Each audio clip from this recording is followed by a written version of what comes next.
आपकी बातों से ऐसा लग रहा है कि इस बार खतरा है ईवीएम में बटन ना दबे। नहीं, मैं कह रहा हूँ, मैं चाहता हूँ कि राजस्थान, मध्य प्रदेश, छत्तीसगढ़, इवन तेलंगाना में हम लोग परफॉर्म करें, क्योंकि आप जानते हैं 4 महीने बाद लोकसभा चुनाव है।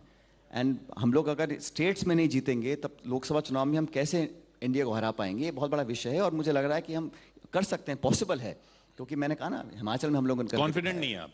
पूरा कॉन्फिडेंट है, लेकिन जो कदम उठाने चाहिए वो कदम उठाने भी पड़ेंगे हम लोगों को। हम वो उठाए नहीं जा रहे।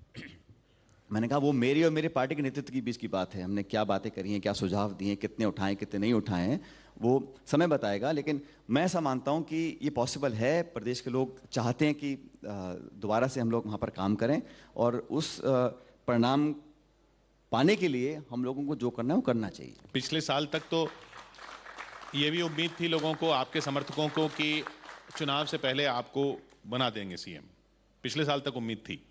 देखिए, कौन कब किस पद पर बैठेगा, ये जब हम जिस पार्टी में हैं वो पार्टी का निर्णय होता है। और ये बात सही है कि पिछले साल पार्टी ने सोनिया गांधी जी ने पर्यवेक्षक जयपुर भेजे थे मीटिंग करने के, विधायकों की मीटिंग करने के लिए। दुर्भाग्यवश वो मीटिंग हो ही नहीं पाई। क्या कारण है मैं नहीं जाना चाहता हूँ उसके अंदर, लेकिन आज इतने महीनों के बाद भी वो विधायकों की मीटिंग ही नहीं हो पा रही थी। तो ये भी मुझे लगता है कि कांग्रेस प्रेसिडेंट और लीडरशिप को इस बात पर ध्यान देना चाहिए कि नहीं, तो जो आपने किया उसको विद्रोह कहा जाता है, इल्जाम लगाया जाता है कि आपने विद्रोह किया, आपको कैसे सीएम बना दें। तो मैंने क्या, जो 25 सितंबर को किशोर जी, एक मिनट आप रोकना चाहता हूँ। विद्रोह में क्या हमने कभी इस्तीफा दिया अपने पदों से? हमने कभी कांग्रेस पार्टी की आलोचना करी? आप मुझे तथ्य दिखा दीजिए।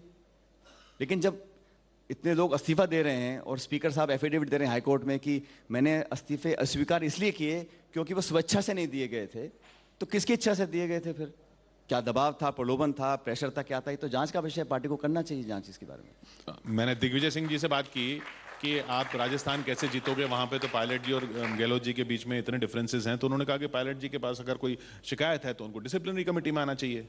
डिसिप्लिनरी कमेटी ने तो नोटिस दे रखे हैं 3-6 महीने पहले। उन नोटिस पे कार्रवाई नहीं हो पाई अभी तक।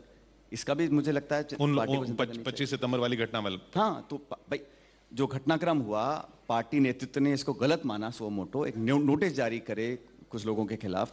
उन नोटिसों के जवाब भी आ गए, लेकिन अब इतने महीनों के बाद भी उस पर ना तो हाँ हुई है ना हुई है, तो ये बड़ा अधर्म मामला लटका हुआ है। लेकिन आपने कहा ना कि अनबन है, ऐसा कुछ नहीं है। राजनीति में कोई व्यक्तिगत किसी से कोई अनबन मनमुटाव ना है, ना होना चाहिए। सैद्धांतिक पार्टी के लिए, पब्लिक के लिए क्या बेस्ट है, उस पर हमें अपना ध्यान केंद्रित करना चाहिए। आपने लोगों की उम्मीदों की बात की। आपको अब इस पार्टी से क्या उम्मीद है? आपको अब इस पार्टी से किसी पद की उम्मीद है? मैं पद की राजनीति करता नहीं हूँ। पद तो मेरे पास था पहले भी। मुझे तो पार्टी ने बहुत सारे पद दिए हैं। मैं पार्टी का हमेशा शुक्रगुजार रहता हूँ कि मुझे मौका दिया। विधायक, सांसद, अध्यक्ष, मंत्री, उप मुख्यमंत्री, मैंने बहुत पद लिए हैं। मैं पद में कोई कमी नहीं रही। और मैंने भी पिछले 20-22 सालों में जितना मुझसे हो सका उससे ज्यादा चलकर हमने काम किया है। मैं यही चाहता हूँ। साहब ये कहते हैं आपको पद मिल गए, रगड़ाई नहीं हुई आपकी। अब रगड़ाई हुई नहीं हुई इसका जवाब जिंदा देगी ना, किसी के कहने से क्या होता है।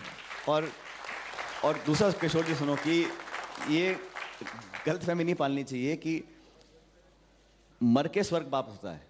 मैं सोचूं मेरा पड़ोसी मर जाए मैं स्वर्ग चले जाऊंगा, ऐसा होता नहीं है। तो रगड़ाई अगर नहीं हुई होती तो कौन वोट डाल रहा है किसी को? लेकिन पैन इंडिया लेवल पर हम सब जानते हैं कि भाजपा को अगर कोई चुनौती दे सकता है तो वो कांग्रेस पार्टी दे सकती है। पूरे देश में आज हर प्रदेश में, हम चाहे सरकार में हो ना हो, लेकिन कांग्रेस वो दल है जो भाजपा को राष्ट्रीय स्तर पर चुनौती देके हरा सकता है। इसलिए हमें राज्यों में